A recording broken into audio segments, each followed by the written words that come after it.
upang sumain Ludmina. Alleluia, Alleluia.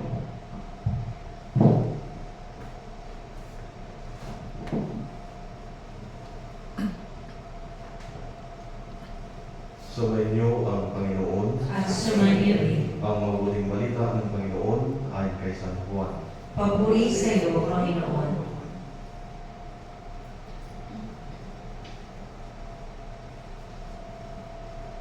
Noong panahon iyon, tumingala si Jesus sa langit at ang wika, Ama, dumating na ang oras para ngalan mo ang iyong anak upang maparangalan ka niya, sapagkat pinagkalooban mo siya ng kapangyarihan sa sangkatauhan upang magbigay ng buhay na walang hanggan sa lahat ng ibinigay mo sa Kanya. Ito ang buhay na walang hanggan, ang tinalanin kanila, ang iisang at tunay na Diyos at sa Kristo na iyong sinugo. Inahaya ko rito sa lupa ang iyong karangalan. Natapos ko na ang ipinapagawa mo sa akin. Ama, ipagkaloob mo sa akin ngayon ang karangalang taglay ko sa piling mo bago ba nakakiin ang sanlibutan. Ipinagkilala kita sa mga taong ibinigay mo sa akin mula sa sanlibutan. Sila iyo, ibinigay mo sila sa akin at tinupad nila ang iyong salita. Ngayon, alam nilang mula sa iyo ang lahat ng ibinigay mo sa akin, sapagkat itinuro ko sa kanila ang lahat ng aking napatid sa iyo at tinanggap naman nila. Natitiyak nilang ako'y galing sa iyo at naniniwala silang ikaw nga ang nagsugo sa akin.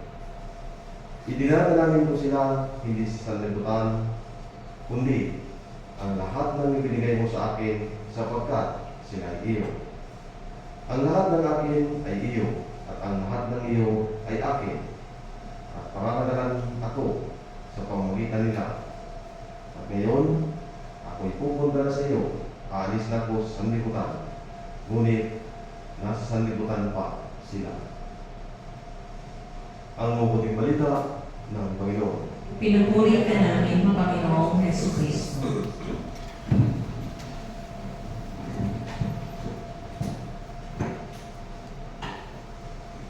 Isang mapagpalang tanghali po sa inyong lahat. Isang kapabalang tanghali ng Juan. Naranasan niyo na rin po bang magsumikap ng gusto para sa taong mahal ninyo? Ngunit, nakakaramdam kayo ng pagod, pag-aalala, o parang hindi napapahalagahan. Minsan, nararanasan natin at nararamdaman natin ang mga bagay na ito, di po ba? Maraming magulang ang tahimik na nagsasakripisyo para sa kanilang pamilya. Ang mga estudyante ay nagsisikap upang maabot ang kanilang mga pangarap. Ang mga manggagawa ay pasan ang mabigat na responsibilidad araw-araw. Lalo na yung mga nagtatrabaho sa construction, di po ba? Sa field, magsasaka, sobrang bigat ang kanilang ginagawang trabaho. Pero minsan parang hindi sila nabibigyan halaga ng ibang mga tao kasi mababa ang tingin sa kanila. Ang mga doktor at nurse ay walang sawang naglilingkod at nagsasakripisyo para maalagaan ang mga may sakit kahit kapalit ay pagod, buya at panganib sa kanilang sariling kalusugan. Kami ditong nurse at doktor, ito ba? Na-experience nyo ang mga bagay nito. Tulad namin, kami mga pari ay patuloy na naglilingkod sa Diyos at sa sambayanan. Nakikinig, gumagabay, at nagdarasal para sa iba, kahit kami man ay may mga sariling pinapasan sa buhay. Pero mas inuuna namin ang ibang tao kaysa sa aming sarili. Kaya minsan ay tinatanong natin, Panginoon, nakikita mo pa po ba ang aking mga sakripisyo? Kasi minsan tatampo tayo kasi parang sa kabila ng ginagawa natin sa ibang tao, minsan parang hindi nila na-appreciate. Pero, bakit kailangan natin ng appreciation ng iba? Di ba? Mas maganda kapag naglilingkod tayo sa kapwa nang wala tayong hinihintay na kapalit. In today's Gospel, Jesus speaks to the Father before His suffering and death. Instead of thinking only about Himself, Jesus prays for His disciples. He says that everything He did was to glorify the Father and to care for the people entrusted to Him. Tayo po ba? Ano po ba ang mga pinagdadasal natin sa ating Panginoon? Pinagdadasal man lang po ba natin ang mga kapatid natin walang kakayang magdasal? Lalo-lalo na ay mga nandyan sa ICU. Hindi po ba? May pagdadasal man lang po ba natin sila? Nakakapag-alay man lang po ba tayo ng dasal para sa kanila? O puro lang sarili natin ang itinataas natin, pinagdadasal natin sa Diyos? Even in difficulty, Jesus remained faithful to His mission. Tulad natin, kapag tumadaan tayo ng mga pagsubok, kahirapan sa buhay, minsan nakakalimutan natin gawin ang ating mission. Hindi po ba? Nawawala na tayo sa focus kasi masyado tayong na-distract ng mga kung anong mga pagsubok na pinagdadaanan natin. Kaya minsan nawawala na tayo. Hindi tayo nakakapaglingkod para sa iba o sa ating kapwa. May isang kwento tungkol sa isang ina na nagtatrabaho araw-araw at gabi sa pagtitinda ng pagkain upang mapag-aral ang kanyang mga anak. Alam ko, ang daming nanay dito, pero alam ko, ginawa niyo ang lahat sa ibang paraan para buhayin ang inyong mga anak at palakihin na may dignidad at marangya o magandang magkaroon ng magandang buhay. Isang araw, nagreklamo ang kanyang anak dahil mahirap ang kanilang buhay kumpara sa iba. Normal lang naman ito minsan, di po ba? Na i-compare natin ang ating sarili sa iba. Na bakit si ganito sagana? Yan, hindi na dumaraan ng mga ano-ano. Bakit kami nakakaranas ng mga ito? Ngumiti ang ina at sinabi, anak, maaring hindi ko maibigay ang lahat ng gusto mo, pero hindi ako titigil sa pagmamahal at pagsasakripisyo para sa iyo. Pagkalipas ng maraming taon, napagtanturan lang na ang mga sakripisyo ng kanyang ina ang naging dahilan ng kanyang tagumpay. Sana lahat ng anak, gano'n, marunong magpahalaga sa sakripisyo na ibinigay sa kanila ng kanilang mga magulang. Kasi nakikita ko ngayon, parang hindi na marunong o hindi na na-appreciate ng mga anak ang ginagawa ng kanilang magulang na sakripisyo para sa kanila. Di po ba? That story reflects the love of Jesus. Christ never abandoned us. Kahit gaano pa man tayo kamakasalanan, gumagawa ng hindi maganda at hindi kalugod-lugod sa kanyang paningin. Pero minsan, hindi niya tayo iniwan o inabandon. Nandyan lang siya parating para sa atin.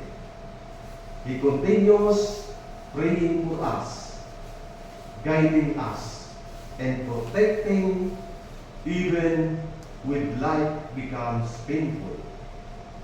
Ganun tayo kamahal ng ating Panginoon. Tayo, gaano rin ba natin kamahal yung mga kapatid natin, mga anak natin na naliligaw ng landas? Pinapahalagaan po ba natin sila? Pinapakitaan nga po ba natin sila ng pagmamahal instead na sisihin natin sila o pagalitan natin sila? Yun ang kaibahan natin sa ating Panginoon. Minsan, sinisisi natin yung tao kung bakit nagkamali at pinapagalitan natin. Imbis na suportahan natin at alalayan natin makabangon siya sa kanyang mga nagawang hindi maganda, di mo ba? Mas lalong mapapanwara ang buhay ng isang tao kapag papagalitan natin siya at sisisihin pa natin siya. And the gospel also reminds us that true greatness is not found in wealth, popularity, or power, but in faithfully fulfilling the mission that God has given us. Minsan dito tayo nagkakamali. Akala natin magiging successful tayo kapag naging mayaman tayo. Marami tayong ali-alian.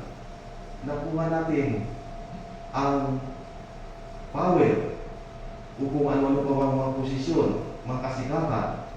Kala natin yun ang totoong tagumpay ng buhay.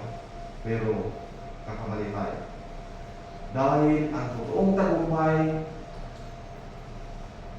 ay kung sinusunod natin at isinasabuhay natin ang kalooban ng Diyos para sa atin. Doon lang natin masasabi na naging matagumpay tayo sa buhay natin kapag nagawa natin yun. Hindi. Sa kung mga anong na-achieve natin na mga makabundong bagay na pinapahalagahan natin.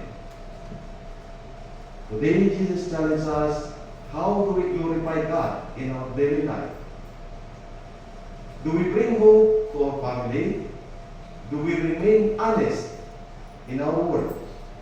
Kasi ngayong panahon, ang dami ng mga hindi honest, mga mandaraya, kahit sa ang institusyon, di po ba? Lalo na sa ating gobyerno, di po ba? Di natin nilalahat pero karamihan, mga mandaraya, di po ba? Kinukuha ang mga pundo na hindi naman na para sa mga tao, sa kapakanan ng mga tao, pero hindi nakakarating sa mga dapat mapuntahan ng pundo ito, di po ba? Sila ang nagpapakasasa. Do we forgive those who hurt us? Panahon ngayon, pagkataas na ng mga pride ng mga tao, hindi na marunong maging umagpakumbaba. Minsan, nakakasakit tayo sa ating kapwa. Humihingi man lang po ba tayo ng tawad o pasensya sa kanila. At kung may mga taong nakapalagit man sa atin, nagagawa po ba natin patawarin sila? O pinapatagal pa natin ang mga ilang taon, dala-dala natin sa ating puso at isip. Kaya hindi tayo nagkakaroon ng kapayapaan. Kasi hindi tayo marunong magpakumbaba, maging humble. Do we continue loving even when it is difficult? My dear brothers and sisters, life is not easy. But remember this, every sacrifice done with love has meaning before God. Minsan kasi, ang mga ginagawa natin, wala naman sa puso. Walang pagmamahal. Hindi sincere. Kaya useless. Pero kung ang lahat ng bagay ginagawa natin ng may kapakumbabaan pagmamahal at ng buong puso, yan ay kalugod-lugod sa mata ng ating Panginoong Hesus. Kasi minsan, gumagawa tayo ng mga mabuting bagay para ipagyabang, ipakita sa ibang tao, para magpasika. Di po ba? Kaya, wala namang talaga kapag ano ng intensyon natin. Walang saysay. Like Jesus, may we continue our mission with faith, courage, and love. And one day, people will see Christ not only in our words, but in the way we live. Amen. Amen. Magsitayo.